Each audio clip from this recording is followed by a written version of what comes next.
Then our favorite example, our pets asleep. Better, it's right behind everyone. That actually belongs to a set. And the other one is Our Pets Awake, which, having looked it up, is actually two children sitting on a bed kissing. Ooh. And you can discern what you want from that. It's somewhere around 1875, 1880. This is Joseph Goff of Philadelphia comes up with this. And there are reprints upon reprints through the 1870s, 1880s of these sets. It's a very popular set, but you know, what does it show you though? I love the colors in it. If you can get beyond the kid with more hair than you probably should ever have, and yeah, kind of look like that. Hey, and Jack kind of goes like that. Yeah, if you can get beyond the imagery of this or Our Pets Awake. Oh no, just two little children sleep. Well, yeah, but this is weird. If you can get beyond that, look through a 19th century. Look through a 19th century point of view, and you'll see what it really is. And it's how do we see these kids? And they're like looking at these kids as little adults. You know. Yes, and what does it say about the culture and the development? What does it say about their understanding of innocence? Oh, yeah. Beyond the colors are fantastic. And that's something, whether you're talking about art or you're talking about clothing, people have this tendency to think that I think they look at daguerreotypes and ambrotypes, and it's like they think that people in the 19th century lived in black and white. Forgetting that even the collodion process reads color, it just reads color differently. But you look at this and you're reminded that those colors were out there. Thinking of magenta, thinking of bright reds or those wonderful blues, it's not a foreign concept, and it really wasn't a foreign concept to them either. Royalty here. You know, the cape. That's very interesting. I don't think it's a blanket. It doesn't look like a little cape. Yeah. I wish you were wearing my clothes. But you're looking through it from the 21st century. You got to get beyond the looking through it from the 21st century ideal, because it's not. You can see pictures of your parents who probably. Well, I mean, this kind of Victorian equivalent of the bearskin rug picture right it here. sort of is. My father liked that. Yeah. All right, we'll move on. Oh my God, that's on YouTube. On that note. That was actually, but I've read descriptions of talking that they like sniff the knees, they like your shoulders, so they healthy, chubby child. Oh, well, especially when you look at in relation to infant mortality and where that goes. And when you start looking at these, I mean, there's so many pictures in the book on the counter alone showing post-mortem images of children, but there's also a bunch of images in there showing children with terminal illnesses, or what they deem to be terminal illnesses.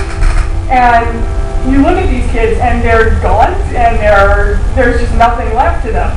But I don't really know that I want to use the word voluptuous, but it is sort of that over-proportioned, almost Botticelli-esque version of human beings.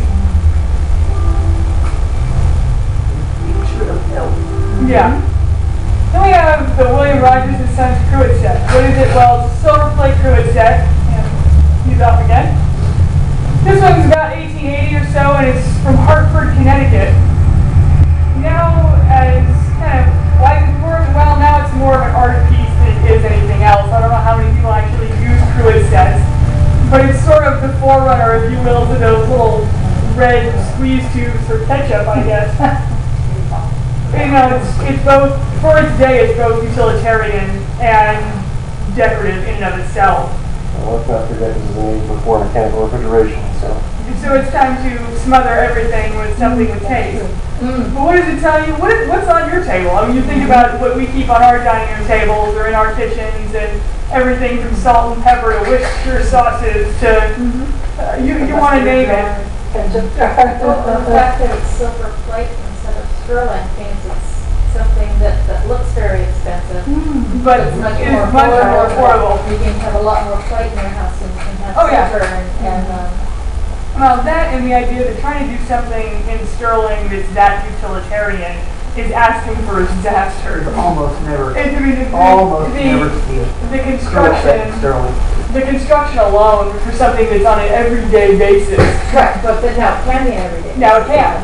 And everybody, this is within reach of the vast majority in the market. Which is sort of interesting and fun in and of itself. And Victorian tableware is a whole other category almost. It is. So we have the 1870s, 1880s, and we have the morning bonnet, which I really love. I mean, this is a great example of a typical crepe bonnet. Exact location, don't know. Style is consistent with both Europe and America as far as headwear of the day. Probably late 1870s through 1880s is kind of stylistically where I'd put this.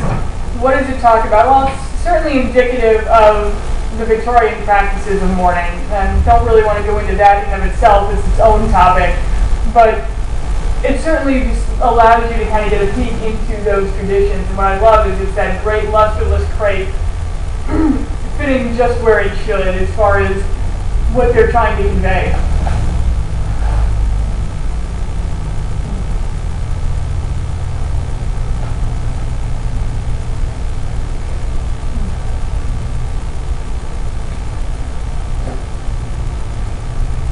Then we have cabinet cards, the follow-up to the CDVs and all the other photographic processes we've talked about. Location, again, is determined by marks. By the time you get into cabinet cards, they should all be marked, or most of them are. Usually at the bottom, if not on the back as well. So you can tell, usually gives the photographer, should give the location. Again, it's another reproducible process, but now we're talking about something that's not really that crazed the CDVs were. I mean, you're talking about something that's much larger in size. So they're hanging around about 1880 to roughly 1910 before they basically fade out. Again, it's a reproducible process that replaces the CDV craziness of the previous decade. What does it tell us? Well, proliferation of these things tells us not only that they're reproducible, but they're fairly inexpensive. There's no reason why you can't have your image taken at this point. It also fits into photo albums. Photo albums in and of themselves started really with that craze of CDVs. They also had very small ones for gem photographs, which are tintypes. They're just very small little images that fit into paper cards roughly the size of CDVs. And that, I mean, the photo album industry takes off with that in and of itself. But now you have tabletop photo albums for your cabinet cards. What else are you going to look at? Clothing, economics, areas of production. Are these studio images? Again, there are some examples of them being outside. What are they? Are they full body shots? Is it a headshot? Where can you take this? And what are they wearing in the images? And where does that help date them? Although you don't really need to look at the clothes anymore to date them because it is such an easy process by looking at the location and the photographer. And we see our lovely example of three people atop that photograph. And then we have the 1900, circa 1900 Fairbanks scale, which it's a store scale manufactured by Fairbanks. Number is 883799, which perks at about 1900. And the things I love about it are some people I know say that the Industrial Revolution screwed everything in America. And whether that's true or not is probably left up for debate. But what does it tell you about industrial development? Suddenly, we're moving to a real mercantile economy. We're not looking at something that is all home-based production anymore.